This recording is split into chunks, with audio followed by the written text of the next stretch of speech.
Зя сайн байцгаана өрхөн хүндэт сонсогчдоо бит хоёрын подкастын энэ сарын дугаар эхлэхэд бэлэн боллоо. За маа зулаа бүтэн саржингүй алга болж байгаад чойрж байгаад ирсэн.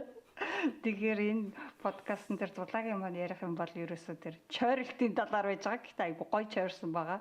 За би болохоор Чехийн хотуудын одоо амьдрах чанар ямар байдгийг. За дараагаар нь болохоор аз жаргалын индекс Монгол болон Чехэд ямар хувь байна вэ гэсэн мэдээллийг хүргэх болно. За ингээд подкаст эхлүүлье. Сэннас.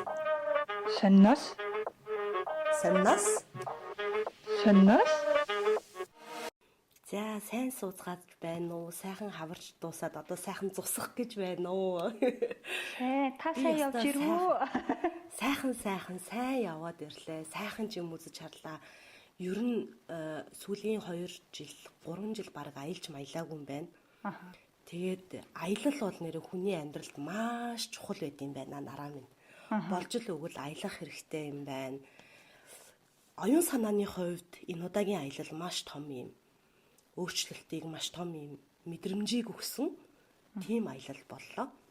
Тэгэд ерөнхийдөө бол миний үндсэн гол оцсон газар болохоор Францын Нонт хотын хотод очсон. Тэгээд Нонт хотод болохоор Чингис хаан монголчууд дэлхийг өөрчилсөн гэдэг үзэсгэлэн өнгөрсөн оны 10 дугаар сараас энэ 7 хоногт буюу 5 дугаар сарын 5-ны өдөр бүтэн 6 сар гарын хугацаанд дэлгэгдээд тэгээд ингээ хаагдсан байгаа. Тэгээ энэ үзэсгэлэнг очиж үзээд тэгээд энэ үзэсгэлэнгийн хүрээнд одоо Монгол соёлын хаврын наадам гэж тэнд 4 сарын 20-21-ний өдөр 2 өдөр зохион байгуулагдсан. Тэгээ энэ наадмыг очиж үзээд тэгээд ирлээ. Тэгээд дундуур нь мэдээж гэр бүлээр маш гоё аяллуудыг хийсэн. Наан бас нөгөө Францын Нонт руу явахдаа яг нөгөө нэг машинаар яваад өөрсдийнхөө хувийн машинтайгаа аялаад тэгээд Швейцард орж үзлээ. Женевд очиж үзсэн. Үнэхээр гайхалтай байсан. Тэгээд Франц Нонт, Рен гэдэг хотуудаар явж агаад тэгээд буцахтай бас замдаа Германы Мюнхен орсон. Тэгээд буцахтай бас Германы Охринген гэдээ бас хотоор дайраад тэгээд ер нь ирсэн. Маш гоё аялал болсон. Миний хувьд бол бүр үнэхээр юм. Вау. Одоо ямар өөртөө ингээд нэг юм том зориг тэгээд өөрчлөлтийг хийсэн юм шиг санагдаж байгаа. Тэр маань гол нь хизээ байх юм би мэдшгүй яа. Тэгээ өнөөдөр ямар ч байсан сонноос дээрээ яг энэ үзэж харсан юмныхаа талаар буюу Чингис хаан монголчууд дэлхийг өөрчилсөн гэдэг үзэсгэлэнгийн талаар за мөн энэ хаврын наадмын талаар би ярих гэж бодсон. Тэг эхлээд мэдээж наадмын үйл ажиллагааны талаар ярья. За энэ наадам маш сонирхолтой байлаа. Ерөөсөө урд хожид болж байгаагүй хоёр орны хоорондын соёлын солилцооны хувьд маш чухал үүрэг гүйцэтгсэн. Дээрээс нь зөвхөн Франц гэлтгүүгээр Европын холбоонд амьдарч байгаа монголчууд тэр дундаа 350 гаруй монголчууд ирсэн гэж боддоо. Монголоос бас монголчууд ирээд тэгээд Европын холбоонд амьдарч байгаа монголчууд оролцсон. Нийтдээ ерөнхийдөө монголчуудын тоо 350 гаруй монголчууд. За яг наадмыг үзэж сонирхсон, наадмыг зорж ирсэн үзэгчдийн нийт тоо 4500. Вау. Байна. За тэгээ энэ болохоор өөрөө энэ зүгээр тоон өөрөө маш сонирхолтой байгаа байхгүй тий. Яагаад энэ Монгол хаврын наадмыг үзэх гэж 4500 хүн цуглаваа гэдэг нь өөрөө маш сонирхолтой санагдсан. Тэгэхээр юу болсон гэхээр Чингис хаан монголчууд дэлхийг өөрчилсөн нь үзэсгэлэнгийн хүрээнд за нүүлчин зам холбоо Британийн гүнгийн цайз Нонт хотын түүхийн музейтэй хамтраад зохион байгуулсан Монгол соёлын удирлыг одоо 6 сарын турш бас яг энэ үзэсгэлэн явагдахтаа зэрэгцэж зохион байгуулсан байна. Энэ удаа анхны бөгөөд маш урт хугацаанд бүтэн улирлаар нь зохион байгуулсан байгаа байхгүй юу? Тэгээ энэнд юу орж ийн гэхээр хөөми, уртын дуу, за мэдээж энэ үзэсгэлэнгийн нээлтэн дээр бол Монгол Улсын ерөнхийлөгч хүрэлц тэргүүтээ хүмүүс ирсэн, за морин өрийн чуулга тоглолтоо хийсэн. Хамгийн сонирхолтой нь бас Мохоник хамтлаг 12 дугаар сард тоглолт хийсэн тий. Мохоник хамтлаг 2 удаагийн тоглолт хийж хахад тэр нь ингээ битүү дүүрсэн ч гэдэг юм уу. Ингээд соёл урлагийн талаас энэ Францын Нонт гэдэг хот өөрөө 6 сарын турш ингэж монголоор амьсгалсан байна. Тэгээ энэ Францын Нонт гэдэг хот нь өөрөө сая яг тэр наадмын нээлтэн дээр нь энэ Британий гүнгийн цайзын захирал тэгээд Нонт хотын төр захиргааны байгууллагыг төлөөлөөд яг бол захирагч нь биш гэтээ соёл урлагийг нь хариуцсан бас тэр хүн нь байсан. За тэгээд мэдээж Монгол улсаас Франц цугаа элчин сайд байсан. Тэгээ энэ хүмүүс одоо нээж үгээ хэлсэн байхгүй юу.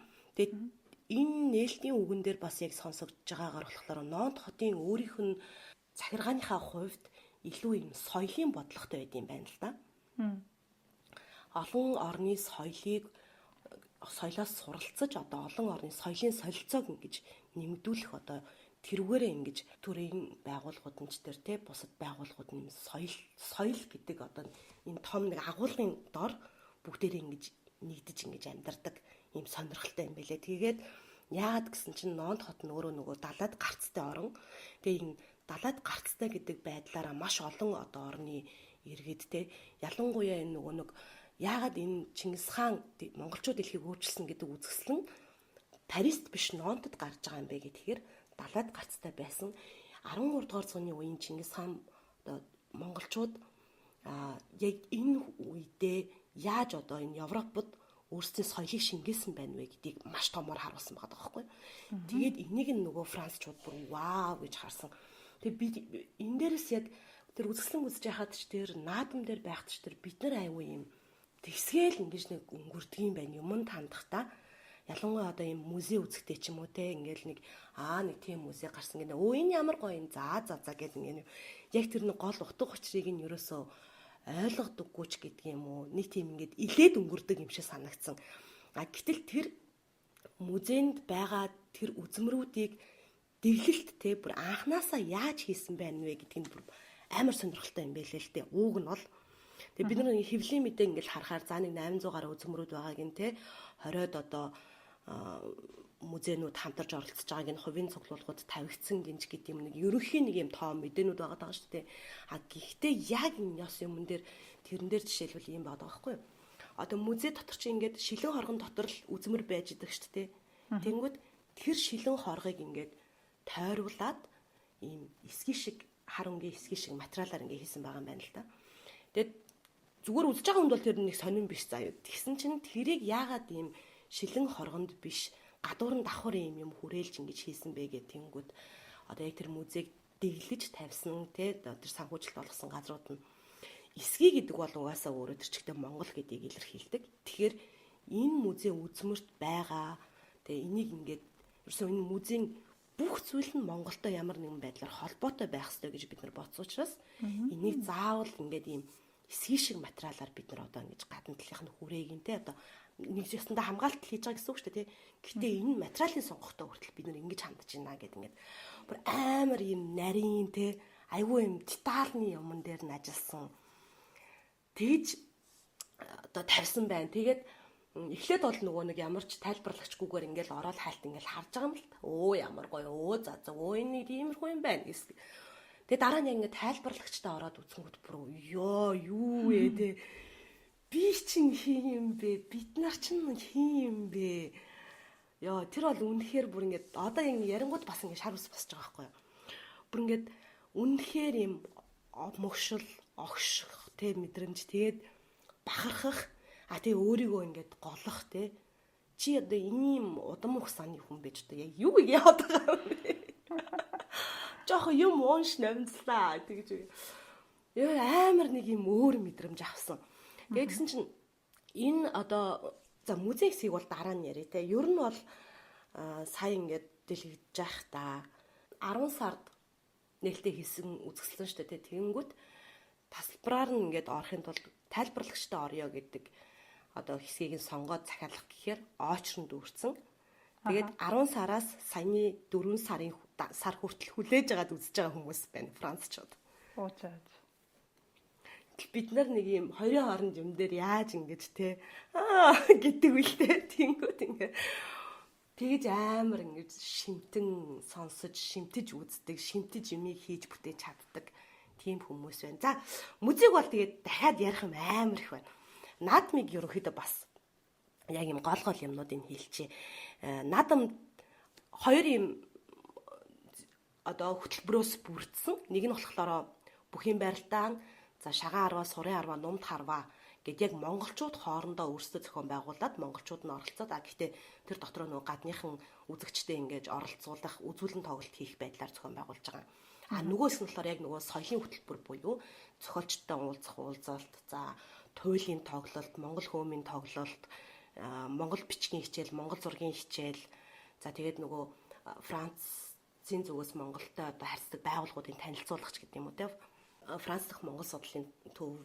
За тэгээд Монгол сүүлийн 20 жил одоо эрүүл мэндийн салбарт Францын зүгээс зүгээр буцалтгүй тусламжаар ажилладаг байгууллагын танилцуулгач гэдэг юм уу.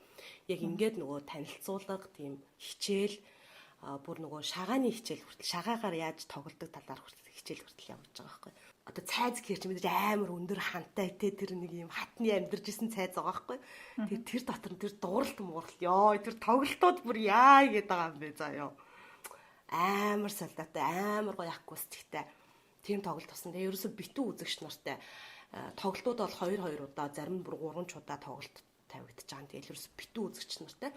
Яг уу монголчууд маань бол нэг их үзээгүй нөө 350-аас бол яг үзэж байгаа монгол хүн хэн байна вэ гэхээр нөгөө яг Европод ингээд төрөөд өссөн те монголоор сайн ярьж чадахгүй ч гэдэг юм уу те одоо яг Монголыг сонирхож байгаа тийм залуучууд хүүхдүүд айгүй үзэж илээ. Түүнээс биш манай ах эгч нар бол яах вэ тэндээ бөхөө үзэл шагаа арваад байжсэн. Тэгээ бүхэн байралтаа нэг шагаа арваг бас айгүй их олон гадныхан үзээд бүр ингээд шинтэж үздэг юм байлээ. За тэгээ энэ наадмыг бол Монголын үндэсний бүхийн холбооны Европ дахь салбар холбоо, Монголын шагаан нумт харвааны холбооны харьяа, Европ дахь нэгдсэн салбар холбоо, Францын шагаан харваан холбоодууд гэд ийм холбоодууд нөгөө спортын арга хэмжээг зохион байгуулсан. Үндэсний өв соёлоороо дамжуулж нэгдэн нийлж байгаа өөрсдөө ингэж өв соёлоо сурталчилдаг монголчууд яг юун дээр нэгж ийн гэхээр бүхийн холбоо болон шагаан холбоонууд дээр илүү их ингэж төвлөрдөм байна гэж би бол тэгж харж ирсэн. Тэгээ шагаан холбоонууд бол маш өргөн бүрэлдэхүүнтэй бүгд ийм яг нэг өөрсдийнхөө тий яг л ийм л байх хэрэгтэй гэдгээр ингэ байж байгаа. Тэгээд нөгөө Француудаас сэтгэл авсан чинь бүр ингэ тэгж байгаа байхгүй юу. Монголд очиж үдсэн одоо жишээ нь Франц хүн тэгж байгаа байхгүй. Яг ингэ хичнээн одоо Европод амьдарч байгаа ч гэсэндээ тий яг өөрсдийнхөө өв соёлыг ингээд тэгээ явж байгааг ингээд харахаар бүр ингээд зүгээр л юм бахархаж байна та нараар гэл тийж мэгэд тэр бэр амар гоё ясан. Тэгээд ер нь бол иймэрхүү маш гоё наадам болсон. Тэгээд энэ наадам дээр хийсэн бяцхан сурвалжлагын маань одоо үздцгээе бүгдээрээ.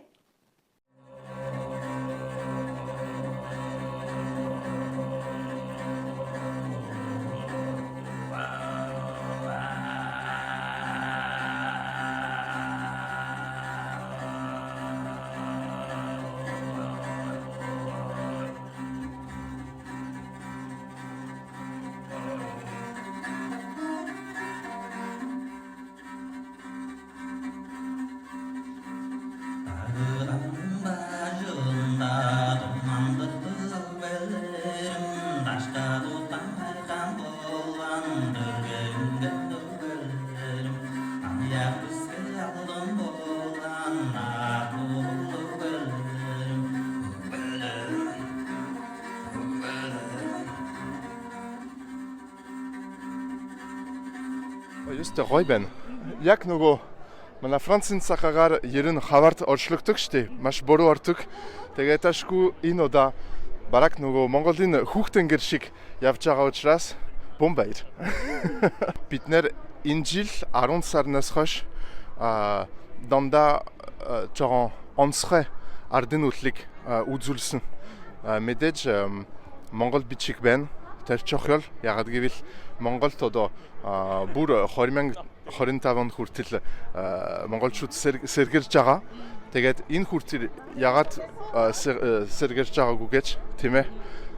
Гадаачууд бас сонирхох ёстой. Тэр соёл, тэр гун хан, тэр нөгөө босо байдлаар гэдэг гун хан бас танил зурах ёстой.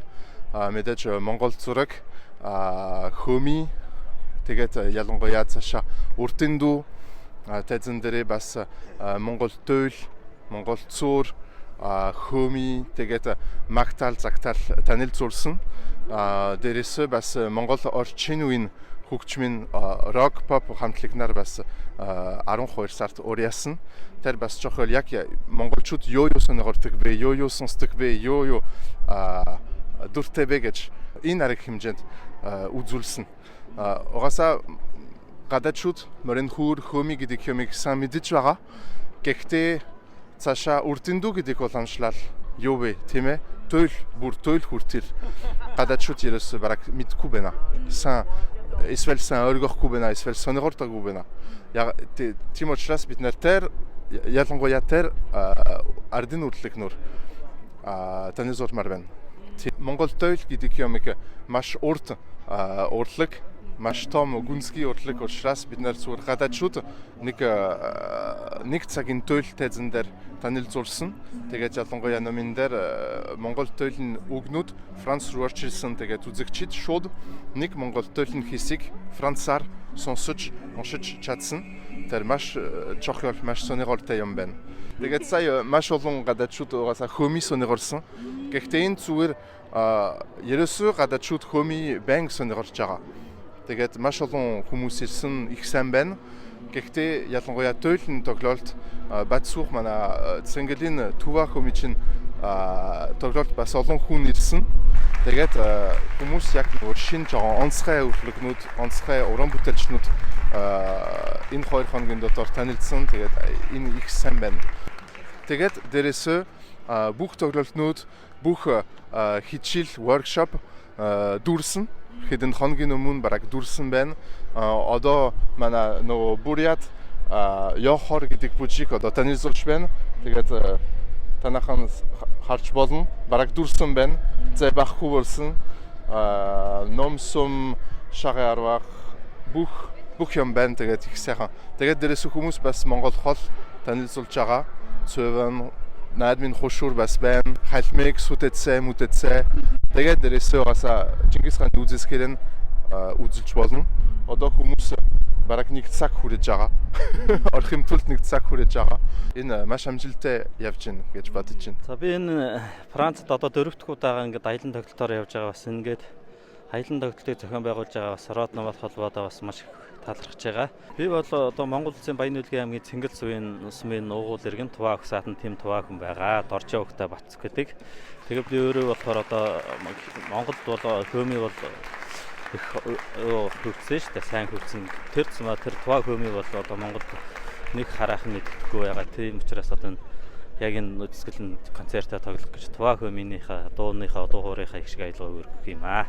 Өнгөрсөн жил 10 сард өөрийнхөө би даасан цомог гарсан өгүүлэрм гээд одоо миний өвдөөц дөрөх аялал гэсэн тийм цомог тэр бол цомог маань Европ дахнаа бас нэлээд сонсогчдын юунд тэргүүлээ явж байгаа. Тий, амжилттай явж байгаа. Энэ хүрээнд бас аялан тоглолтуудаа явж байгаа. Цомгийг маань гаргахтаа бас ингээд Род намат холбоо маань бас маш гүн тусалцаа дэмжлэг үзүүлж ажилласан, хамтарч ажилласан байгаа.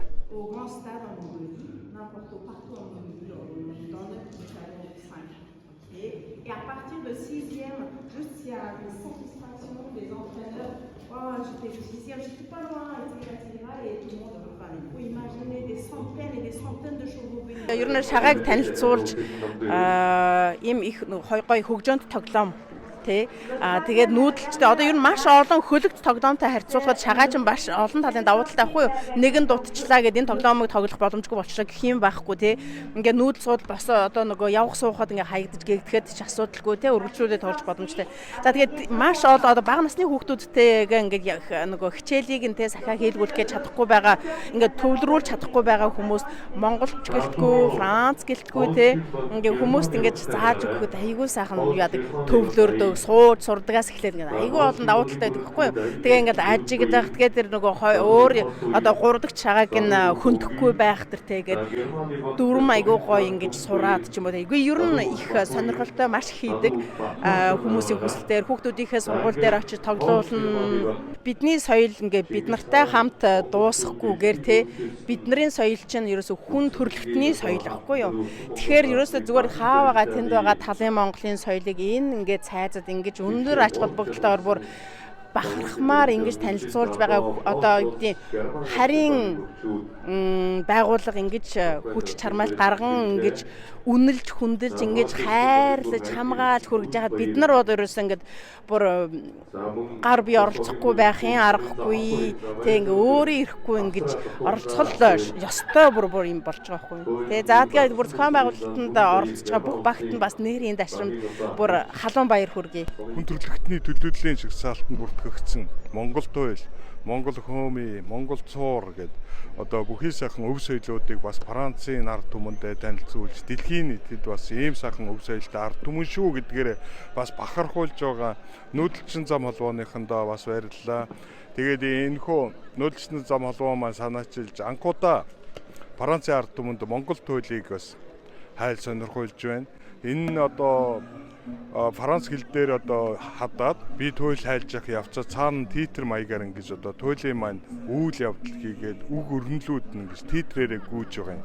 Энэ нь одоо бас нийт нэг дэлхийн нийтэд явагдаж байгаа бас нэг одоо цор ганц байж байгаа юм гоё санаачлагтай үйл ажил. Тийм учраас одоо Франц үзэгчид маань туйлын маань үгийг уншаад туйлын маань үйл явдлыг одоо ингээд уншаад ойлгоод ингээд сууж байхад завсраараа миний хажуугаар ингээд одоо бас алдартай зураач Батулга гэж гайхалтай авьяаслаг залуу. Тэр маань өөрөө одоо яг тэр туйлын хайлж явах явцад бууж байгаа мэдрэмжээрээ Франц үзэгчдэд одоо тэр өөрийн мэдрэмжээрээ жинхэнэ ориг зураа одоо зургийг бий болгож бас анхны юм гоё шин бүтээл төрүүлэх энэгээрээ маш их гоё үрмөц сайхан үйл явдал болно. Merci beaucoup d'être venu aujourd'hui à la rencontre de Kuna Yordana. Бүгд томогдсон нэр өөрөө нэлээд эртний юм шиг тийм нэр байгаа. Тийм болохоор хүмүүс нэлээд эртний бөөгийн үлгэр томог гэж бодож иж магадгүй. Гэвч энэ бол яг орчин үеийн өнөө цагт бидний цаг үе болж байгаа. Ер нь бөөгөр хэдийгээр эртний уламжлалтай маш өөрмөц сэтгэл зүйн оюун санааны сахин үзэгдэл боловч өнөө цагийн хүний нүдээр харахад ямар харагддаг тухай орчин цагийн харах байна. Одоогоор миний бичсэн роман дотроос хамгийн их хүмүүс таалагддаг. Яг л зарим романы тухайд хүмүүс зарим огт таалагдсангүй зарим нь таалагдлаа ярьдаг. Бүгд намдраа тэгээд хүмүүс дандаа хамсалтай. Хүмүүсийн ингээл залж байгааг харсан чинь за эрхэм үндэд наадамчтай айдраа зарлалт юм маш гоё Европт ийм олон монголчууд цуглалцсан. Тэгээд манайхан чинь шагаан галууд маш олон юм байна тий. Тэгээд одоо шагаа бол өргөн хүрээтэй маш гоё болд юм байна. Тэгээд одоо бүх барилдаа хуушаараа зараад үнэхээр нэг наадмын сэтгэлтэй маш гоё байна. Ерөнхийдөө манай Жинтаю хөвлийн газраас гаргасан бөөгийн домгийн Франц орчуулга бол бас нэлээд өрмөц маягаар номын ажлууд явагдаж байгаа. Бид нэр Парисын нэг Аз намын дэлгүүрээр төрөлжсөн Феникс гэдэг намын дэлгүүрээс ажиллаа эхлээл тэгээд уулзалтууд хийгээд явж байна. Нантад одоо саяны Монгол наадмын хүрээнд болсон саяны уулзалт бол 2 дахь уулзалт нь. Өчигдөр бид нар бас Нантын нэг намын дэлгүүр дээр бас уулзалт хийсэн. Надад хамгийн сайхан санагдсан зүйл нь тэр ирсэн хүмүүс бүгдээрээ маш мэдээлэлтэй. Одоо жишээлбэл манайхан зүгээр өөрсдийнхөө уншигчдыг шүмжилж байгаа юм биш шүү. Зүгээр манайхан бол яг ямар номны тухай ярьж байгаа ч нэг мэдэхгүйгээр давхиж ирээд тэгэл янз янзын өөр номтой хамаагүй юмнууд их асууцгаадаг шүү дээ. Эднэр бол яг бөөгийн сэдвүүтэй юм нэлээд сайн судалчихсан бас нэлээд уншигчд нь бөөгийн домгийг Франц орчуулгыг уншчихсан. Тэгээд тэр яг уншсан юм дотроос цохож асуу гэсэн юмнуудаа бэлдээд ирсэн. Тэгээ асууж байгаа нэг сайхан санагдлаа. Сонирхолтой байсан.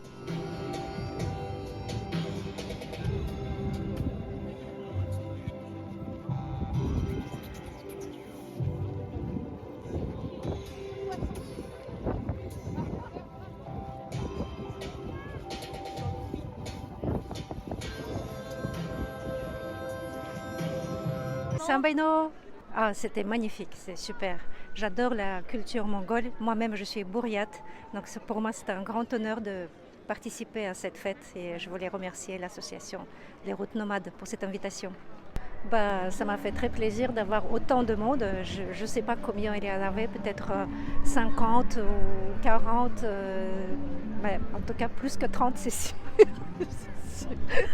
Bah, je sais pas, mais c'était quand il y a autant de gens qui s'intéressent, donc on a évidemment, c'est la joie de partager et c'est notre culture avec les gens qui ne connaissent pas.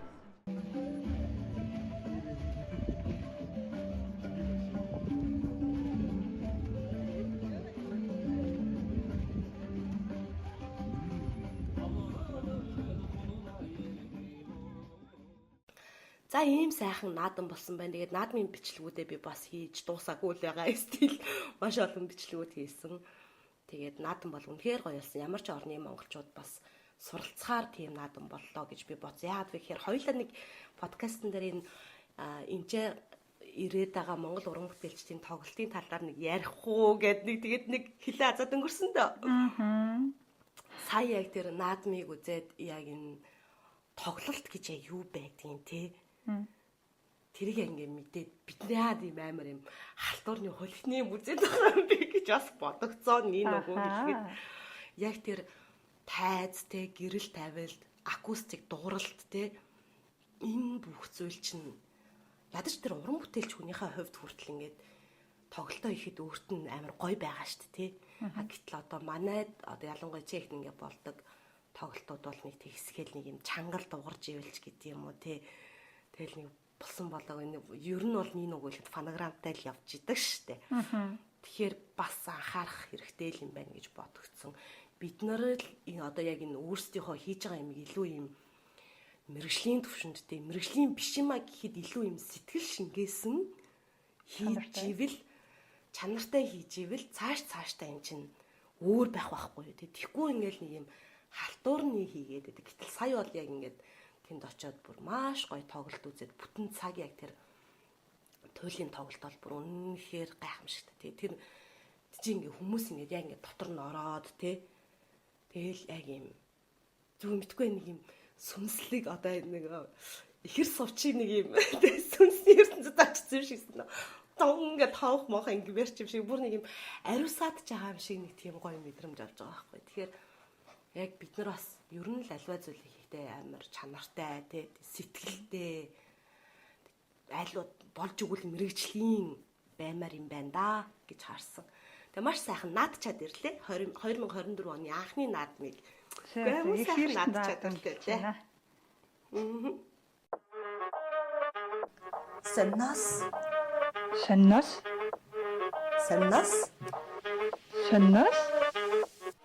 За чехэр сонир сайхан юу вэ? За чех рүү сонир сайхан зөндөө юм байна. Ер нь нэг чех рүү ирэх гэж сонирхож байгаа хүмүүс, за чехэд байгаа хүмүүс ч гэсэн ер нь чехэд амьдрал ямар юм бэ? Чехэд амьдарч байгаа хүмүүс өөрийнхөө хотыг бол нэлээд гайгүй мэдчихэж байгаа ч гэсэн бусад хотууд нь ер нь ямар юм бол тийшээ нүүчүүл яадаг бол энэ төр гэл сонирхож идэг шүү дээ. Тэгэхээр энэ нөгөө чехийн хотуудыг яг амьдралын чанараар нь ингээ үнэлж ихсаадаг сайт байдаг. Observe data гэхэд за энэний жил болгоо ингээд нөгөө нэг Чехийн 206 хот суурин газруудад ингээ үнэлэлт хийгээд жагсаалт гаргадаг. Энэ жагсаалтыг бид хоёр ноднин 2022 оныхын жагсаалтыг нодны яг үдид танилцуулж ирсэн. За нодныгийн тэр жагсаалтын талаар бичлэгийг манай сонноос суугаас Чехэд амьдрахад хамгийн гоё хотууд 2022 гэд нэрээр хайгаад олж үзэж болно. За тэгвэл одоо та бүхэндээ 2023 оны жагсаалтыг танилцуулъя. За энэ оны жагсаалтан дээр болохоор бас тодорхой хэмжээний өөрчлөлтүүд гарсан байлээ. За амьдралын чанарыг болохоор ингээд хит хитэн категориор маш олон индексээр оноо өгөөд тэгээд нийт оноог нь 0-аас 10 хүртэлх оноогоор үнэлж жагсаадаг байгаа. Ер нь бол ингээд жагсаалтыг харж байхад эхний 4 байр бол хэвэндээ байж байгаа. Өмнөх жилд эхний 4-т орсон хот яг тэр 4 байрандаа орсон. Гэхдээ оноо жоохон өөрчлөгдсөн байна. За 2023 оны жагсаалтыг тэргүүлсэн хот нь болохоор Төв Бохем аймгийн Ршичаны гээд жижигхэн хот 16,000 орчим хүн амтай. За энэ хот өнгөрсөн жил 10 оноогоор жагсаалтыг тэргүүлсэн бол энэ жил бас дахиад 10 оноогоор жагсаалтыг тэргүүлсэн. За энэ хот нь 6 дахь жилдээ дараалж төрүүлж байгаа гинэ. За тэгвэл 2 дугаар байранд болохоор өнгөрсөн жил Праг хот 8.9 оноогоор орж исэн бол энэ жил 9.2 оноогоор дахиад 2-т орсон байна. Тэгэхээр жоохон амьдралын чанарыг дээшилсэн гэж харагдаж байна. 3 дугаар байранд нь болохоор Brandisnadlabem хот нодны 8.1 оноогоор 3-т орсон бол энэ жил 8.4 оноогоор орсон байна. За 4-р байранд орсон Hostopech хот болохоор 2022 болон 23 онд яг ижилхэн 8.1 оноогоор 4-т орсон байна. За тэгээ энэ жилийн жагсаалтыг гаргахдаа яг ямар өөрчлөлт оруулсан бэ гэхээр нөгөө олон жилийн турш хилийн ойролцоо хотуудаас санал хүсэлт гаргаж ирсэн байна л да. Бидний хувьд одоо ингээд Чехээс биш хилд аваад одоо Польштой ойрхон Польш руу, Германтай ойрхон Герман руу гараад ажил хийх боломжтой байдаг. Тэрийг энэ индексэндээ тооц. Бас бид нэр ингээ хүнс бараагаа тий хилд аваад авчгаад илүү хямдхан байдаг ч гэдэм үү, илүү чанартай байдаг ч гэдэм үү. Тэрийг бас энэ амьдралын чанарт оруулж таацхан зүйтэй гэж хүсэлт гаргаж ирсэн байна. Тэрийг энэ удаагийн чагсаалтанд оруулсан гинэ. Тэгсэн чинь бүр яг нөгөө хилийн хотууд чинь бүр суг үсэрсэн байж байгаа заяа. За жишээлх юм бол Heb хот 85 байраар урагшлаад урд нь бараг 170 шахуу бичигдчихсэн хот энэ удаад 84 дугаар байранд орсон баг. Karlovy Vary хот 54 байраар урагшилсан.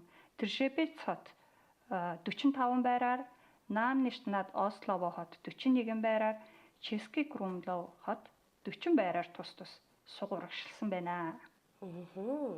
За тэгээд одоо энэ мапн дээр харуулъя л да ерөн газрын зурган дээр ерөнхийдөө ингээд хаагур ямар хүү байдгийм бэ гэд. За ингээд харангуут ер нь нэг хойд нутгаараа ялангуяа хилийн ойролцоо за тэгээд зүүн нутгаараа бас хилийн ойролцоор ингээд улаагаад буюу 2.1 хэдтэйгээд бага оноотой харагдчихэв тий. За тэгээд бусад газраараа бол цэнхэр ногоон гэд ер нь алаглаад харагдаж байгаа. За тэгээд нөгөө өнгөрсөн жил бас хоёулаа танилцуулж ирсэн шүү дээ. Монголчууд арай олуула байдаг хотууд нь ямар хөө оноотой байна гэдэг. Тэгэнгүүт хамгийн өндөр оноотой байгаа нь л Праг хот 9.2 оноогоор 2 дугаар байранд орсон байна. Брно хот 7 оноогоор 7 дугаар байранд орсон байна. Blansko хот 6.2 оноогоор 15 дугаар байранд орсон байна. Havlíčko Brod 6.1 оноогоор 17-д, Hradec Králové 6 оноогоор 20 дугаар байранд, Pilsen хот бас 6 оноогоор 22 дугаар байранд, Ихлава хот бас урагшилсан байгаа нь 5.9 оноогоор 25-д орсон байна. Mlada Boleslav 5.2 оноогоор 41 дугаар байранд. За манай Pardubice жоохон ухарсан байна. 5.1 оноогоор 51-д орсон байна. Olomouc хот 5 оноогоор 55 дугаар байранд, Slin хот 4.6 оноогоор 83-т орсон. За Valashska Misherice 3.7 оноогоор 141-т, Kutna-Hor 3.1 оноогоор 160 дугаар байранд. За Тбилисид яг олон хүн байхгүй л дээ. Гэхдээ чамааг одоо би жигсаалтанд оруулсан. 2.7-оор 171 дугаар байранд, Česká Lípa хот 2.2 оноогоор 185 дугаар байранд, Most хот 0.9 оноогоор 203 дугаар байранд орсон байна. Тэгээд энэ сайт руу та нар ороод observe.cz гэдэг энэ сайт нь болохоор англи болон чех хэл дээр байж байгаа. Энэ дээр нь шууд хотынхоо нэрийг бичээд хайгаад хэддүгээр байранд орсныг нь харж болно. Магадгүй сайн чагсаалтанд таны амьдарч байгаа хот ороогүй гэж болох юм. Тэгээ наашаа ирэх гэж байгаа хүмүүс тэр нэг очих гэж байгаа хотоо сонирхож байвал те энд бичээд ороод хараарай. За тэгээ хотуудын оноог яг яаж өгч ийн ямар индекс нь ямар учиртай юм бэ гэдгийг би энд нэг жишээ аваад тайлбарлаад өгье гэж бодож байна. Чамд арай сонирхолтой авах гэж бодоод танай хотыг жишээ аваад тайлбарлая заяа. За гэд танай хот ч болохоор 2.7 оноогоор 171-т чагссан байгаа тийм. Гэхдээ Ústí-nad-Labem аймагт болохоор 6-д орсон гэж байгаа байхгүй юу? За тэгээд үндсэндээ болохоор ийм 3 категориор үнэлгээ өгсөн байгаа. Нэгдүгээрх нь болохоор эрүүл мэнд ба хүрээлэн буй орчин. Хоёрдугаарх нь болохоор ажил боловсрал, амьдрах стандарт. За гурав дахь нь болохоор олон нийт ба үйлчлэгээ гэсэн ийм категориор тус бүрт нь оруулсан байгаа. За танах болохоор эрүүл мэнд байгаль орчин гэдгээрээ Ústí-nad-Labemд 7 дугаар байранд орсон. Ажил боловсрал гэдгээр Ústí-nad-Labem аймагта 10-т. За үйлчлэгээ олон нийт гэдгээрээ аймагта 2 дугаарт буюу нэлээд дээгүүр орсон байна. За энэ категори тус бүртээ бас ингээд нөгөө айгүй олон индексээр ирэмбэлсэн байгаа байхгүй юу? За тэрийг нь болохоор би ингээ зүгээр дурдаад явчих хүмүүс дараа нь харахад ойлгомжтой байх бах. За жишээлх юм бол энэ доошоогоо гүйлгээд харангуй эрүүл мэнд байгаль орчин гэдэг нь дотроо ийм хэдийн индексүүд байна. За index of presence of polluters буюу одоо тухайн газар ямар нэг нөгөө агаарын бохирдол ч юм уу те ямар нэгэн бохирдол үүсгэх тийм объект ч юм уу үйлдвэр ч юм уу байдаг үгүй юу гэдгийг хэмждэг гэж байгаа. Тэгэхээр танад бол тиймэрхүү газрууд байдаг бахны. Нэг хүн авсан байж байгаа. За тэгээд index of life expectancy одоо нөгөө нэг насжилт те хэд хүртэл наслах тэрийг нь харуулсан байна. За index of air pollution буюу агаарын бохирдол, index of practitioners буюу одоо нөгөө өрхийн эмчийн хангамж хэрвэдгүй. За тэгээд index of pharmacists буюу эмийн сангийн хүрэлцээ хэр их байдгийг харуулсан үзүүлэлт байна. За тэгээд index of protected natural areas буюу нөгөө байгалийн тусгай хамгаалттай газар хэрэг байдаг вэ гэдэг. Энэ дээр танах айгүй өндөр оноо буюу 5.4-ийг авсан байна те. Танах ч угсаа нөгөө аршаантай хот шүү дээ те. За тэгээ index of pediatricians буюу нөгөө хүүхдийн эмч хэрвэдэг вэ гэдэг. Энэ дээр бас нэлийн гайгүй авсан байна. За тэгээд index of driving time to hospital гэдэг. Эмнэлэг рүү ингээ машинаар яваад очиход хэр боломжтой одоо төгжрэлгүй шууд очиход хэр амархан байдаг вэ гэдэг индекс байгаа байхгүй. Энэ дээр танах 9.1 гэдэг. Тэгэхээр танах бол нөгөө ямар ч бөглөрлгүй зам сайтай гэж харагдаж байгаа байхгүй. За дараагийн категорид болохоор боловсрол, ажил гэдэг тийм. За энэ дээр хамгийн ихэнд нь хамгийн таарахын индекс нь болохоор index of available job offers published by Labor Office гэж байгаа. Нөгөө уушад праца буюу нөгөө хөдөлмөрийн албан дээр зарлагдсан байгаа нийлдэхтэй ажлын байр хэр олон байна вэ гэдэг. Энэ нь бол жоохон таарах юм байна. За дараагийнх нь index of financial distress буюу одоо санхүүгийн хүндрэлтэй байдал ямар хувь вэ гэдгийг харуулж байна. Index of quality high schools гэдэг ахлах сургуулийн одоо чанарын индекс гэж байна. Index of kindergarten capacity буюу цэцэрлэгийн хүрэлцээ багтаамж. За index of affordable housing буюу одоо орон сууцны үн түрээс болон худалдаж авах үн хэр боломж юм байна гэдгийг харуулдаг үзүүлэлт байна. Index of unemployment буюу ажилгүйдлийн индекс. За тэгээ index of elementary school capacity буюу ерөнхий боловсролын сургуулийн багтаамж. Index of material insufficiency. За материалын бааз хэр хүрэлцээтэй байдаг вэ гэдгийг харуулсан индекс. Хамгийн сүүлийнх нь index of available job offers published on job portals гэж байгаа. Энэ нь болохоор нөгөө зарын вебсайтууд дээр тавигдсан ажлын зар яг танаа тэр нутагт хэр их байна вэ гэдгийг харуулж байгаа. Энэ дээр танах 6.4 оноо авсан байна гэдэг чинь танаа тэр хавар яг нөгөө хувийн аж ахуйн нэгжүүд бол нэлээх ажлын байрны зар тавьдаг гэж харагдсан. За тэгээд 3 дахь категори нь болохоор олон нийт буюу үйлчлэгээ гэж байгаа тий. За энэ дээр хамгийн ихэнд нь хамгийн муу оноо авсан Index of Participation in Regional and Municipal Elections гэж байгаа. Орон нутгийн болоо одоо нөгөө бүс нутгийн сонгуульд хүмүүс хэрхэн оролцдог вэ, хэр идэвхтэй оролцдог вэ гэдгийг харуулдаг индекс байгаа байхгүй юу. Тэгэнгүүт танаа нутгийнхаа чи ерөөсөө сонгуульд оролцдог байна. За тэгээд дараагийнх нь Index of Gambling буюу одоо мөрөөдө тоглоомыг харуулсан индекс байж байна.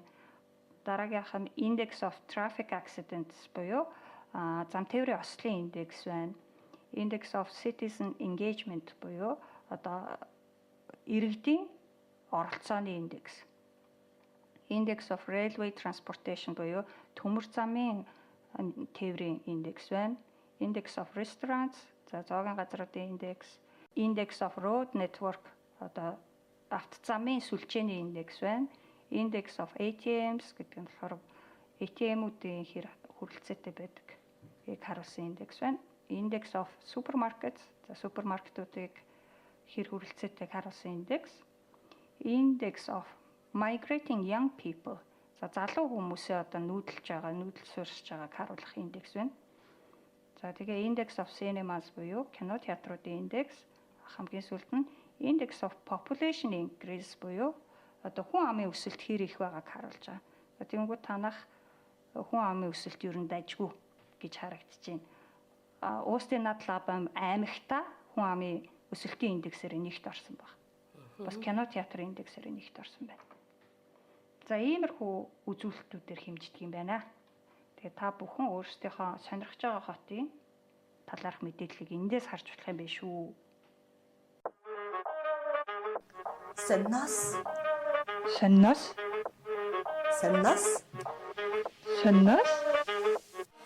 За сонноос подкастаа хамт байгаа бүх сонсогч нартай баярлалаа. Энэ нүгэ хэллэггүй их утсан байна. Хэлсэн чинь сайхан байна. Би чи ерөөсөө их өвөөгөөрөө өвөг эцгээрээ омгшоод яваад байгаа хүн шүү дээ ерөөсөө. Би худаа омгших байх гэж бодож байна. Манай өвөө чинь ямар ч мундаг юм гэж бодлоо. Тийм ээ. Энэ бол таньчихсан өвөө. Чингис өвөө юу? Чингис хаан монголчууд дэлхийг өөрчилсөн гэдэг үзэсгэлэнгийн талаар одоо би та бүхэнд яриа. Тэгээд миний хувьд амьдралдаа бас маш гоё боломж байсны нэг нь энэ Чингис хаан монголчууд дэлхийг өөрчилсөн гэсэн үзэсгэлэнг гаргасан Британий гүнгийн цайз Нонт хотын түүхийн музейн захиралтай ярилцлага хийсэн байгаа. Тэгээд одоо би ямар ч байсан музейн талаарх өөрийнхөө сэтгэлийг хэлчихээс тэгээд захиралтай хийсэн ярилцлага бас хүргэе гэж бодож байна. Ер нь бол Монголын хэвлэл мэдээллийн хэрэгслүүдээс энэ захирлаас ярилцлага авсан хүн баг байхгүй ах гэж зүгээр хувьдаа бодож байгаа шүү. За ёо. Тэгэхээр надад их юм нэр төрийн бөгөөд маш гоё зүйл болсон. Тэгээд энэ ярилцлага дээр бол бас маш их юм ярьсан баа. Тэгээд энийг шууд нөгөө аудио синхрон орчуулгатай сонсогч нартай хүргэнэ. За, ер нь бол энэ үзэсгэлэн хоёр улсын төрийн тэргүүнүүдийн ивэлд ор зохион байгуулагдсан. За, хамтын ажиллагаа, соёлын сурталчилгааны хүрээнд ашигын бус зорилгоор зохион байгуулагдсан.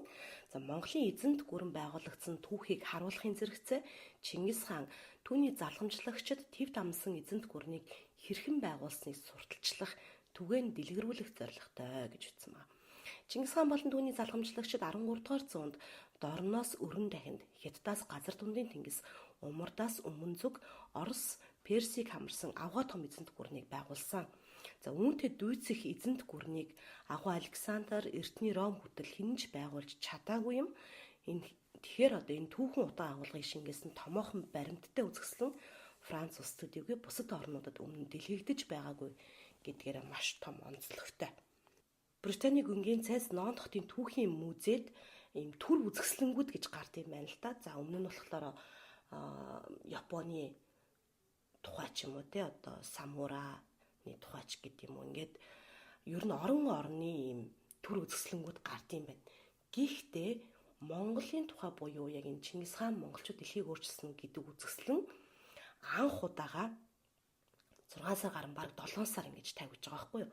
Бусад үзэсгэлэнгүүд хамгийн ихдээ 3 сарын хугацаатай л гардаг гэж байгаа. Тэнгүүд манай энэ үзэсгэлэн чи өөрөө тийм одоо урт хугацаанд үргэлжлэх хэмжээний одоо мэдээж нэгдүгээрт үзмрүүд байна те. Хоёрдугаарт түүхэн байгаад байна. Энийг бол үнэхээр ингэж маш сайн ухаж үзэх ёстой юм байна гэдгийг энэ нөгөө музейн захирлууд энэ одоо үзэсгэлэн тавьсан хүмүүс санаачлаад ингээд 7 сарын турш 6 сар гарны турш ингээд тэгээд зөвхөн одоо энэ үзэсгэлэн үзээ зогсохгүйгээр нөгөө соёлын хөтөлбөрүүд миний өмнө дурдсан те соёлын хөтөлбөрүүд бас ингээд явагдаад тэр болгоно хүн дүүрэн ингэж үзэж байгаа байхгүй юу. За тэгээд энэ үзэсгэлэнгийн бүх үзмрүүдийг одоо багтаасан үзэсгэлэнгийн том зузаан каталог ном гарсан байгаа юм. За тэнгууд одоо нөгөө ямар нэг үзэсгэлэн чинь яаж одоо алдартай одоо амжилттай болсон бэ гэдгээ ингээд мэдээж шалгаруулахын тулд нэгдүгээр ирж үзэж байгаа хүмүүсийн тоо, тэ тасалбар авч үзэж байгаа хүмүүсийн тоо, за түүнийг дагсан мерчендайз бүтээгдэхүүнүүдийн борлуулалтаасаа мэдээж шалтгаална шүү дээ. Тэнгүүд бас түүхэндээ байгаагүй амжилтыг сая гаргасан байна. Яасан гэхээр тэр зузаан каталог ном 3 дахь удаа хэвлэгдэж борлуулагдаж дууссан. Ер нь бол нийтдээ энэ хугацаанд 200,000 гаруй хүн энэ үзэсгэлэнг үзсэн байна гэж байгаа. За тэгээд яг сая намайг очдог тэр 20-21-ний 2 өдөрт бол хүмүүс зүгээр 3 цагаар 4 цагаар очрлож үзэж байгаа. Зүгээр л гадаа нь очрлож хүлээж үзэж байгаа. Үзэгчийн соёл гэдэг юм нэрээ бүр вау. Заяа. Тэр музейд байгаа хүмүүсийн ч тэр наадмыг үзэж байгаа хүмүүс ч тэр зүгээр тоглолт хичээлд оролцож байгаа хүмүүсийн хувьд ч тэр үнэхээр өөр бичлэг үзүүлсэн Монгол хөөмийн хичээлд ингээд 180 гаруй хүмүүс оролцсон байлоо да 2 өдрийн хичээлд. Тэнд ингээд одоо бага насны манай хүүхдүүдтэй ойролцоо насны хүүхдүүд ч гэсэн ингээд явж байгаа хгүй аав ээжигээд агаад. Тэгтээ ингээд тэр хүүхдүүд нь жишээлбэл бас яг яваас хурцсан те таалагдахгүй байвал тэнцээ ингээд би таалагдахгүй байна гэж юусэн хэлж байгаа хүүхдний ширхэгч байхгүй заяа. Тэнцээ чи нэг юм настай хүн ч юм уу залуу хүмүүс ч юм уу хөгжлийн бэрхшээлтэй ирэх ч юм бүдэр ингээ хөөмийн сурах гээд ирсэн байгаа шүү дээ амар сонирхолтой. Тэгэнгүүт тэнцээ хүүхэд ингээд таалагдахгүй байсан ч гэсэн зүгээр ингээд өөрийнхөө тоглодог тоглоомороо ч юм уу те ерөөсөө хүүхэд болго аягүй тийм буддаг зурагтай явд юм бэлээ цүгэндээ. Тэгээл жоохон таалагдахгүй ч юм уу сонирхлын татахгүй бол өөрийнхөө зүгнээс өөрийнхөө будаг номыг гаргаж ирээ будаад сууж ах жишээ нь тэр ингээд бүтэн цагийн хөтөлбөрийг дуусал хинт ч ерөөсөө садаа болохгүйгээр те тэгээ тэнцээ нөгөө харгалзагч насанд хүрэгч итгээд бүр ингээ хөөмийн гүн ороод ингээ хөөмөлж сурах гээд ингээ хичээж байгаа байхгүй.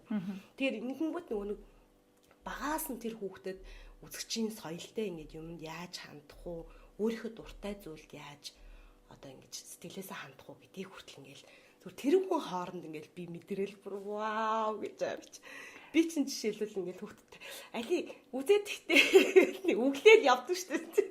Тэгсэн чинь маад чи яг нөгөө юм Чингис хааны музей нээлтээд нөгөө өнгөрсөн жил анх удаа үнгүү музей үзүүлэх өдөр тохиосон чи бүр боо юм болоо зү хилэм гарч бараад хүүхдүүд гэлдэггүй томчууд нь асуудал гаргаад ирсэн шүү дээ тий. Харин тийм. Тэгэхээр бид нарт сурах юм их байна. Маш хүлээцтэйгээр тэгэл зүгээр ингээ харж хаад 3 цаг очрлоод тэгээд үзчихэд зү гоё яана гээл тэгэл тэг жаал бүдэлтэй бүх зүйлсээ бүр ингээ танин мэдэх гээд бүр ингээ чин сэтгэлээсээ яваад байгаа байхгүй юу. Тэг миний бас нэг ярьцлага авсан Испаниас ирсэн гэдэг ихч Испанид монголчуудынхаа холбоог яг ингээ байгуулад удаагүй байгаа. Тэгээд суралцах юм амар их байна гэдэг ингээ бүр зорж ирсэн гэд. Тэгээд танд юунд таалагдчихс чи ерөөсөө л энэ гадныхны үзэж байгаа юм байгаа байдал нь. Яаж ингэж юмыг ингэж гоё үздэг, ингэж хүлээж авдаг юм те. Бүр ингээл талаас нь тэрийг ингээл бүр ингээ шимтэж ирж үзэх юм.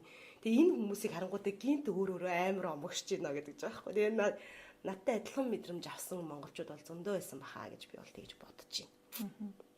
За тэгээ үзэсгэлэн рүүгээ эргээд орох юм бол үзэсгэлэнгийн агуулгыг одоо түүхэн цаг хугацааных нь хувьд нийтийн тооллын өмнөх 2 дугаар зуунаас нийтийн тооллын 14 дугаар зуун хүртэл одоо үзмрүүд нь дэлгэгдсэн байгаа юм байлээ.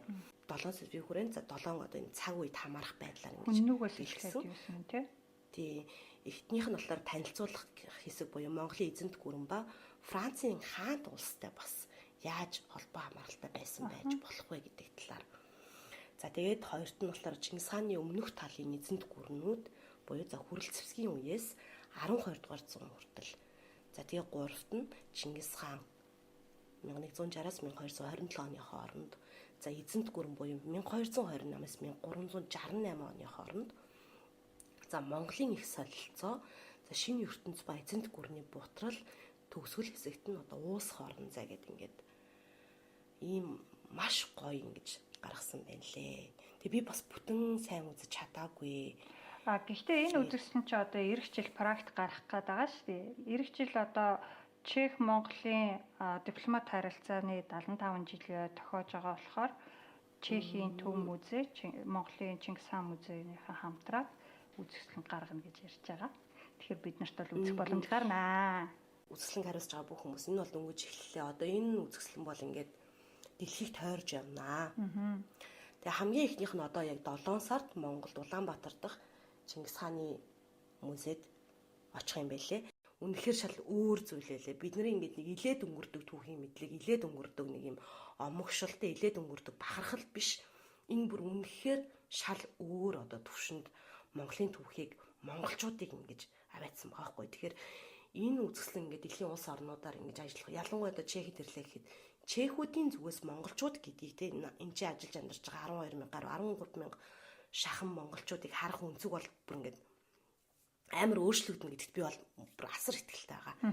Тэгээ ямар ч байсан энэ үзэсгэлэнгийн Британий гүнгийн цайз Лондонын түүхийн музейн захирал Бертран Гие гэдэг хүнтэй хийсэн ярилцлагыг та бүхэндээ сонсгоё, үзүүлье. Oui, ici nous sommes au Château des Ducs de Bretagne. Энэ Британийн гүнгийн цайз Лондон хотын түүхийн музей гэдэг газар бүгдээр ингэ сууж байна. Энэ цайз маань өөрөө Францын Британи мужийн түүхэнд төдийгүй Францын түүхэнд одоо маш өндөр ач холбогдолтой том газар байгаа. За энийг болохоор яагаад одоо тийм өндөр ач холбогдолтой вэ гэхээр Британи мужийн одоо тухайн үед нөгөө Францын харьяанд байгаагүй ингээ бие даасан тийм муж байсан Британи нутгийн одоо гүнгүүдтэй удирдагчид ингээ үнийг барьсан боловч 17-р зууны үед одоо Британий хатан хаан Ан де Британи гэдэг хүн одоо Британийн хатан хаан Ан гэсэн үг тийм. Тэгэхээр энэ хатан хаан маань энэ цайзд бас амьдарч байсан. Тэгээд яг энэ хатан хаан маань Францын хаантай ингэж одоо гэр бүл болж тийм. Тэгээд ингээд хоёр одоо нэгдсэн тийм түүхтэй байдаг. Тэгэхээр одоо жишээлбэл бид нар бүгдээрээ одоо энэ нэгдүгээр Франсуа Premier буюу Францын нэгдүгээр Франсуа хааны одоо яг өргөөнд ингээд бүгдээрээ сууж байна гэсэн. Тэгэхээр энэ бол яг түүх соёлын хувьд одоо маш өндөр үнцэнтэй, маш өндөр ач холбогдолтой одоо тийм газар. За тэгээд энэ цайз маань одоо өдгөө одоо юу ямар үйл ажиллагаатай вэ гэхээр энэ цайз дотор нь бас юм музей ажилладаг байгаа. Нон хотын түүхийн музей. За нон хотын түүхийн музей маань болохоор Францын яг баруун хэсгийн одоо түүх соёлын газруудаас хамгийн их хүмүүс ирж зорж үздэг тийм том хэмжээний газар. Тэгээд энэ музейд болохоор бид нэр олон төрлийн одоо том зохион байгуулдаг. Мэдээж энэ цайз дотор бол яг энэ Ан де Британи хатантай холбоотой түүний одоо түүх амьдрал замналтай холбоотой тийм байнгын үзэсгэлэн бол байж байдаг. Энэ байнгын үзэсгэлэнгийн хажуугаар болохоор бас түүх үзэсгэлэн гэдэг нь болж байдаг. Тэгээд бас нэг дурдах хэрэгтэй юм юу вэ гэхээр Францын түүхэнд одоо 4-р Henri хаан гэж байсан. Henri IV гэж байдаг. Тэгэхээр тэр хааны үед бас яг одоо түүхэн баримт бичиг албан бичиг бас хүчин төгөлдөр болж явжсэн түүхтэй. Тэгэхээр энүүгээр одоо маш Британийн түүхэнд төдийгүй Франц улсын түүхэнд багш нэр хүндтэй томоохон чухал газар байна. Тэгэхээр энэ маань бас өөрөө Францын хэмжээнд бас соёл түүх соёлын дурсгалт газар ингэ бүртгэгдсэн тийм газар байна. Чингис хааны үзэсгэлэн бол хоёр орны ерөнхийлөгчийн ивэлдор зохион байгуулагдсан. Тэгэхээр Чингис хааны үзэсгэлэнг гаргах болсон шалтгаан бас энэ хооронд замнал нь бас нэлээд урт байгаа шүү дээ. Тийм ээ маш олон бэрхшээлүүдийг даван туулсан. Тэгэхээр энэ талаар энэ музейд маань бид нэр одоо бараг 15 жилийн өмнөөс ер нь дэлхийн дахина хүн төрөлхтний түүхэнд ингэж нэг гарч ирсэн юм даяарчлалын түүхтэй холбогдлолтой энэ сэдвийг хөндөё гэсэн тийм шийдвэрээ тийм одоо бодлогоор бид нар ингэж ажиллаж байгаа юм аа. 18 дор зууны үед маань нон хот маань өөрөө даяарчлалын одоо бас нэг төв байсан. Яа гэвэл 18 дор зууны үед одоо дэлхийн түүхэнд одоо оршиж байсан те барууны орнуудын колоничлалын түүхтэй одоо нон хот нь өөрөө маш салшгүй холбоотой. Яа гэвэл далайд гарцтай хот учраас тэр одоо боолын 8 те одоо яг нэг худалдаа энэ олон өөр твүүдийг холбосон тэр нэг худалдаан дээр бас их том үүрэгтэй байсан юм хот байгаа. Өөрийнх нь түүх нь. Тэгэхээр энэтэй ингээ холбогдоод бид нар бас 17 18 дор зууны үеийн тэр том одоо дэлхийн өөр соёлуудын, өөр твүүдийн, өөр улсуудын тэр нэг хоорондын тэр холбогдолт те даяарчлалын одоо янз бүрийн хөдөлгөөнүүдийг ингээд судалж бас гаргаж энэ түүхийг бас ингээ хүмүүст мэдүүлэх гэдэг тийм бодлоготой явж ирж байгаа. Тэгээд энэ үеэр бас бид нар 13 болон 14-р зууны үеийн түүхэнд бас яг энэ хүн төрөлхтний түүхэнд маш том даяарчлалын бас хөдөлгөөн байж исэн байх нэ гэдэг дээр бид нар ингээ анхаарсан. Тэгээд тийм учраас бид нар энэ 13 14-р зууны энэ даяарчлал чинь ерөөсөө л энэ монголчуудын түүх учраас энийг бас гаргаж ирээ гэж бодсон юм. Энэ Чингис хаан монголчууд дэлхийг өөрчилсөн гэдэг энэ үзэсгэлэн зохион байгуулахад яг энэ зохион байгуулах санаа гаргаад тэгээд зохион байгуулаад нээлттэй хийтэл бид нарт 7 жил зарцуулагдсан. 7 жилийн хөдөлмөр. Тэгээд энэ үйл явц нь өөрөө бас их нарийн төвхтэй байсан л да. Эхэндээ болохоор бид нар Хятадын одоо Хөх хотын музейтэйг хамтраад Өвөр Монголын Хөх хотын музейтэй хамтарч энэ үзэсгэлэн зохион байгуулахаар ажиллаж байсан. Тэгээд ингээд ажиллаж явах явцад бол Хятадын засгийн газрын зүгээс бас яг энэ түүхтэй холбогдлоо зарим юмыг нь хэлэхгүй байх, эсвэл зарим юмыг өөрөөр хэлчих гэдэг юм үү те тийм бас нэг тийм одоо хөндлөнгөөс ингэж оролцох те тийм юм гарч ирсэн. Одоо Монголын түүхийг өөрөөр хэлбэл шинээр өөрсдийн одоо үзэл тааруулж бичих гэсэн бас тийм орлого гарсан. Энэ үүн дээр бол бид нэр одоо үнийг бол эсэргүүцэж энэ хамтын ажиллагаагаа зогсоох шийдвэр гаргасан. Ингээд зогсоох шийдвэр гаргаснаа бол бид нар мэдээж хэвлэл мэдээлэлээр бас ингэж ярьсан. Тэгээд ингээ хэвлэл мэдээлэлээр яриад бас тэгээд энэ нүүдэлчин зам гэдэг манай хамтрагч холбоо бас Монголын албаныхантай ингээ холбож өгснөөр одоо Монгол Европт байдаг те одоо элчин сайдуудаас ингэж холбогдоод тэгээд бид нараас ингээд одоо илүү дэлгэрэнгүй мэдээлэл аваад ер нь ингээ холбогдож хамтран ажиллая гэсэн тийм одоо анхны суурьуд ингэж тавигдаж ирсэн байна. Тэгээ Монголын засгийн газруудтай ингээд холбогдоод ингээд яриад явж явах энэ үзэсгэлэнг босгох одоо үйл ажиллагаа явж явах үед бас Улаанбаатарт Чингис хааны ашлал музей ингээд одоо үндэсний манай Чингис хаан музей бас ингээд баригдаад ингээд явж байсан. Тэгэхээр энэ яг үүнтэй ингээд уялдаад тэгээ хамтын ажиллагаанууд бас ингээд одоо зэрэгцээтэй ингээд явсаар байгаа. Тэгээд энэ үзэсгэлэн бас юм аа. Les ambassadeurs m'ont interpellé en me disant écoutez одоо Чингис хааны үзэсгэлэн мэдээж маш амжилттай зохион байгуулагдаж байгаа тийм ээ. Бүл бүтэн 7 сарын турш одоо гарч байгаа. Бусад төр үзэсгэлэнгүүд хэр хугацаатай гардаг байсныг сайн мэдэхгүй байна. Гэтэ 7 сар гэдэг бол төр үзэсгэлэнгийн хувьд бол маш том амжилт, маш том хугацаа гэж бодож байна. Тэгэхээр яг үүнтэй адилхан Чингис хааны музейн амжилтуудаас бас үзэсгэлэнээс tout à fait cette exposition. За энэ үзэсгэлэн маань болохоор ингээд 6 сар үргэлжилж байгаа юм төр үзэсгэлэн байгаа тийм. Үзэсгэлэн маань өөрөө болохоор 2 орны ерөнхийлөгчдийн одоо Монгол болон Франц орны ерөнхийлөгчдийн ивэлд ор зохион байгуулагдсан тийм том арга хэмжээ. Дээрээс нь Францын соёлын яамнаас болохоор энэ үзэсгэлэн одоо Францын үндэсний эрх ашигын хэмжээний тийм том арга хэмжээгээр бас ингэж тодорхойлсон байгаа. Энэ үзэсгэлэн маань бас яг хэвлэл мэдээллийн хувьд бол одоо маш том амжилт ингээд дагуулсан.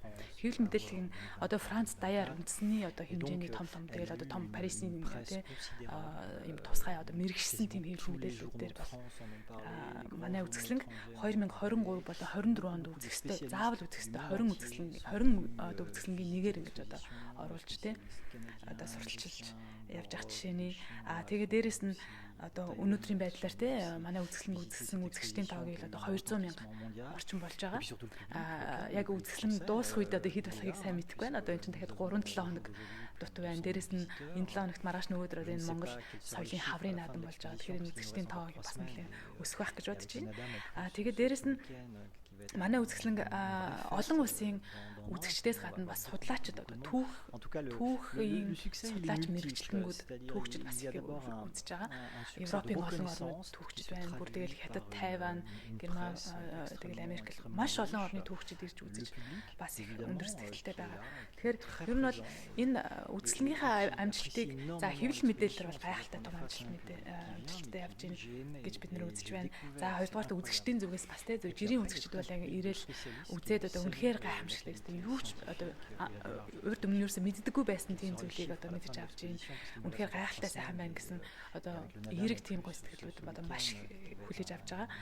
Тэрнээс гадна бас мэрэгжлийн одоо түүхчид судлаачдын зүгээс энэ үзэсгэлэнгийн одоо агуулга нь мэрэгжлийн өндөр түвшинд байна. Одоо яг үзэсгэлэнтэй холбогдлоо одоо тэгэл энэ өөрийнх нь одоо бүх одоо мэдээллүүд те тэгээд энэ одоо үзмэр тавилт энэ төргээл одоо мэрэгжлийн түвшинд одоо ямар өндөр чанартай гайхалтай одоо арга хэмжээ үзэсгэлэн болж байна вэ гэдгийг бол бид нар ингэж одоо хүмүүсээс мэрэгжлийнхнээс бас ингэж сонсож таатай байгаа. La qualité scientifique et la démarche de l'exposition. Oui, тэгээд энэ үзэсгэлэнгийн маань амжилтыг бас хэмжих бас нэг хэмжээр нь одоо энэ каталогийн одоо борлуулалт энэ каталог маань хэрхэн хүмүүст хүрж ийн вэ гэдэг тийм энэ зүйл байгаа. Өнөөдөр за энэ каталог маань болохоор олон орны олон улсын түүхч одоо соёл судлаач, антропологч гэдэг олон мэрэгчлэтнүүдийн хамтарсан бүтээл байгаа. За Францын түүхч, Монголын одоо алтан ордын улсын мэрэгчсэн Мари Фавро түүхч одоо энэ каталогийг одоо эрхлэн гаргасан. Маш олон эрдэмтэн судлаачдтай ингээ хамтран гаргасан тийм бүтээл байгаа. Тэгээд энэ бүтээл маань түүх соёлын одоо энэ мэдлэгийг жирийн олонд ингэж одоо түгээх зорилготой ийм бүтээл тэгсэн хэрнээ одоо юу гэдэг бүр хит тийм энгийн хэллэгтэй биш одоо тийм яг энэ судлаачдын бас хэллэгтэй тийм агуулгын хувьд бол маш баян тийм том хэмжээний юм бүтээл болсон. Тэгээд энэ бүтээлийг одоо юу гэдэг яг судлаачдын эсвэл ийм эрдэм судлалын бүтээлийг одоо жирийн ерөнхий олон нийтэд ингэж түгээхэд бас те хэр одоо хүрэх бол хүртээмж нь хэр байх бол гэдэг дээр бас бид нэр бас хүмүүс мэдээж ингэж эргэлздэг те ямар байх бол гэдэг. Харин гэтэл энэ каталог маань одоо өнөөдөр ингэж маш эрч хүчтэй те одоо үзлэн ингэж нээгдснээс хойш ингэж маш хүчтэй одоо борлогдоод өнөөдөр бид нэр ингэж 3 дахь хэвлэл нь одоо ингээд бомс кабинет гэж байгаа гэсэн. Тэгэхээр энэ маань бас одоо энэ үзэсгэлэнгийн амжилт тийм харуулж байгаа бас нэг том зүйл. Сэннас.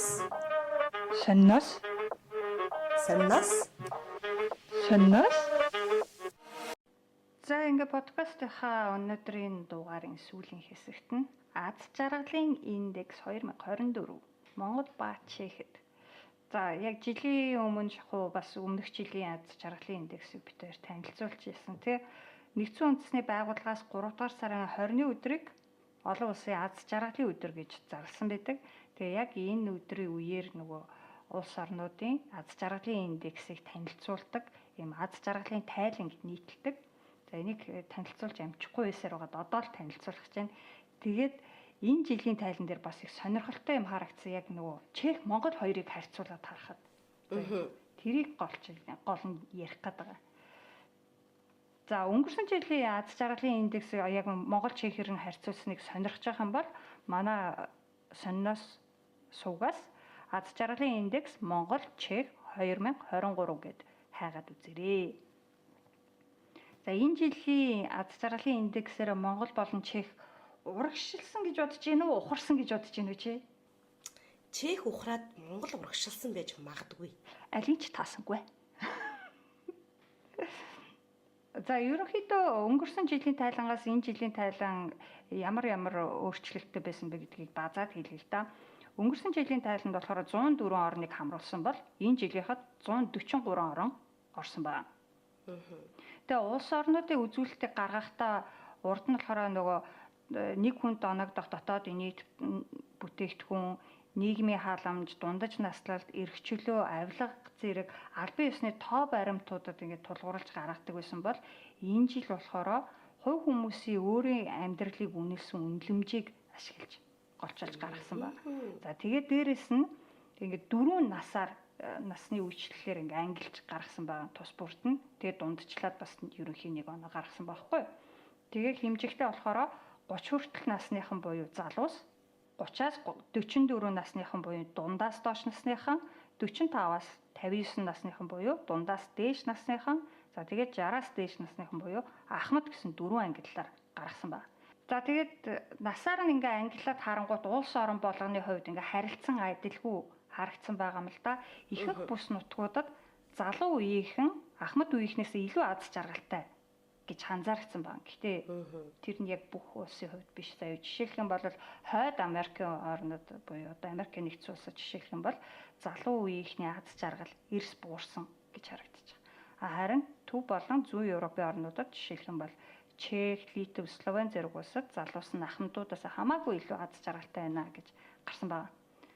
Баруун Европын орнууд болохоор ер нь альч насны төрөлд жигтгэн аз жаргалтай байна гэж гарсан байна. За тэгээд жагсаалтын эхний 10 багц улсууд ерөнхийдөө өмнөх жилийнхтэй адилхан Финланд улсыг жагсаалтыг тэргүүлсэн. Ингэснээр Финланд улс дараалан 7 дахь жилдээ хамгийн аз жаргалтай улсаар шалгарч байгаа юм байна. За тэгээд эхний 10-т орсон улсуудыг зүгээр дурдаа явчаа. 1-р нь Финланд, 2-т нь Дани, 3-т нь Исланд, 4-т нь Швед, 5-т нь Израиль гайхамшигтай Данитай байгаа хэрнээ. За тэгээд 6-т нь Нидерланд, 7-т нь Норвеги, 8-т нь Люксембург, 9-т нь Швейцар, 10-т нь Австрали улс орсон. 2 дахь 10 буюу одоо 11-ээс 20 дахь улсуудад жоохон өөрчлөлт орсон байгаа. Жишээлбэл бол Америк, Герман хоёр болохоор өнгөрсөн жил 15, 16 дахь хоёрынд бичигдчихсэн юм байна л да. Тэгсэн чинь хоёулаа топ 20-оос хасагдаад 23, 24 дугаар байранд орсон гинэ. За одоо тэгвэл Монгол улс. За өнгөрсөн жил Монгол улс 104 орноос 61-дүгüрт бичигдчихсэн. За ингэхдээ 5.8 оноо авсан байсан. Энэ жил тэгвэл 5.7 оноо авч 77 дугаар байранд оржээ. Бүхэл бүтэн 16 байраар ухарсан байна. За Монгол улс 77-д орсон бол Чех улсын хувьд 18 дугаарт бичигдсэн байна. За 2023 оны тайлангаар Чех улс 6.8 оноотойгоор бас адилхан 18-д бичигдсэн. Тэгэхээр яг байрандаа хэвээрээ байж байгаа. Насны ангиллаар нь ингээд Чех болон Монгол улсууд яаж ийна гэд харлаа. 30-аас доош насныхан буюу залуу үе гэсэн чинь Чех 10 дугаарт, Монгол 86-ад. 30-аас 44 насны ангиллал Чех 12-т бичигдсэн бол Монгол 74-т. 45-аас 59 насны ангиллалд Чех 22-т бичигдсэн бол Монгол 65-д. 60-аас дээш нас буюу ахмад насны ангиллал Чех 23-т бичигдсэн бол Монгол 53-т. Тэгээд сонирхолтой юм анзаарэгдэж байгаа зү. Чех ингээд нас ахих тусам байр нь ухраад өөрөөр хэлбэл илүү залуу байх тусмаа илүү аз жаргалтай байгаа энэ чехийн хүмүүс. Манайх яг эсэргээрээ залуучууд нь илүү зовлонтой амьдраад байгаа байхгүй. 86-аас 53 үеийн хооронд амар их зөрүү байгаа зү. Бүхэл бүтэн 33 байрны зөрүүтэй байгаа байхгүй. Тэгэхээр манай улс залуучуудтай ерөөсөө ээлгүй, хөгшчүүдтэй амар ээлтэй гэж харагдаж байна. Энэ нь угаасаа ерөөсөө сонгуульд өгөхөд ирэнгүүд харагддаг шүү дээ. Хөгшчүүдтэй л зориулсан тактик хэрэглээл янз бүрийн нөгөө цагаан сар наадмын бэлгэсэлд өгөөл тэгэл хөөрхөн хөгшчүүлийг аргалаад идэх зүгээр энэ судалгаанаас харагдчихж байгаа болов уу гэж надад зүгээр бодогдсон. За гэхдээ залуучууд аз жаргалтай болъё гэх юм бол залуучуудын гарт бүх эрх мэдэл нь байгаа гэж хэлж болно. Одоо утгагүй сонгуул болно те. Аз жаргал таны гарт байгаа шүү залуу хүмүүсээ монголчуудаа. За ингээд өнөөдрийнхөө подкастыг энд хүрээд өндөрлөе. Миний аяллаа сонир сайхантай хамт байсанд баярлалаа. Нараа бас гой мэдээлэл дандаа хүргэхэд баярлалаа. Тэгээ бүгдээрээ аялаарай. Бид нэр ингээд ийм гоё улс оронд байж байгаа хэрнээ тэр гоё сайхныг мэдрэхгүй байгаа боломжийг ашиглахгүй ингээл ажил гэр сургууль гэл нэг хэдийн юмдаа стресстэй л байгаад идэг. Тийм ч учраас заавал ингээд хил дамнаад аялах албагүй тий боломжтой нь яг уу тэгээ явж болно үз. Зарим нь бол үнэхээр боломжгүй л байж байгаа шүү дээ. Ажлын амралт юу вэ, мөнгө санхүү юу вэ гэх тий. Тэр ч утгаараа бид хоёр ингээд нөгөө 7 хоног болгон гаргадаг мэдээллийн хөтөлбөртөө яг хүнд хэцүү мэдээллүүд яалтчгүй оруулна. Гэхдээ ер нь аль болох ядаж ганц ч болтгоо тийм гоё гэгээлэг мэдээд хэрэн тэгээд аялал чөлөө цагаа өнгөрүүлэхэд тохиромжтой газруудыг танилцуулсан ч юм уу тийм мэдээг дандаа оруулдаг шүү. Тэрийг анзаарсан байх гэж бодсон. Яг мэдээгээ дуустал нь үзэх юм бол төгсгөл хаврын дандаа тийм мэдээг оруулдаг. Яг өнгөрсөн дугаар дээр жишээ нь явган аялахад тохиромжтой багийн хүмүүсийн мэдтгүү тийм газрыг танилцуулсан. Тийм газрыг яаж олох уу гэдэг аргыг танилцуулсан байх жишээтэй. Тэгэхээр яг нөгөө байгаа газрынхаа гоё сайхныг бас мэдэрч амжихыг хичээгээрээ тэгэл амьдрал чинь үрд мөх биш шүү дээ. Тэгсэн чи би бас яг бодож ирсэн. Одоо ингээд нөө дөнгөж чек дээрээ удаагүй байхдаа эхний жил дээр аялах мэдээж мөнгө төгрөг байхгүй те яг ингээд ажил гэрээс өөр юм мэдхгүй амьдарч байгаа. Тэнгүүтээ нөгөө хаашаа явхаач мэдхгүй. Тэгээд гэрээсээ ажил руугаа ингээд автобусаар явдаг байхгүй юу. Тэнгүүт энэ автобусаар хилээд байдаг энэ буудлуудын нэрнүүд яг юу сутгатай юм бол гэж бодоод тэгээд нөгөө буудлынхаа нэрийг ингээ орчуулж үтсэн чинь тэр чинь мэдээж гудамжны нэр байгаа шүү дээ. Тэгээд тэр нэрнүүд чинь ингээл шаварчны гэрч гэдэг юм уу, шаварчны байрч гэдэг юм уу, яг ийм түүхийн ийм нэрнүүдийг гол төлөв бас өгсөн. Тэгэд хэрэггээр ингээд өөртөө төсөөлөл үүсгэж байгаа байхгүй. Оо манай хот чинь дээр үед ийм байсан юм бэ штэ гэл ингээд юм зүгээр ингээд ядаж тэ нэг амьдралынхаа 10 минутыг хүртэл өөр юмд оюун санаагаа зарцуулсан байхгүй айгүй хөөрхнөр. Чи одоо ерөөсө тэр мэр манд байхгүй болцсон. Тэгэхээр эргээд өөрийгөө бас авчих хэрэгтэй юм байна. Тэгэхээр аялал хүнд маш их зүйлийг өгд юм байна. Тэгэд аялаарай. Мэдээж аялахдаа Сониос подкастаараа хамт байгаарай. Ингээд өнөөдрийнхөө дугаарыг өндөрлөе. Bye bye. Bye.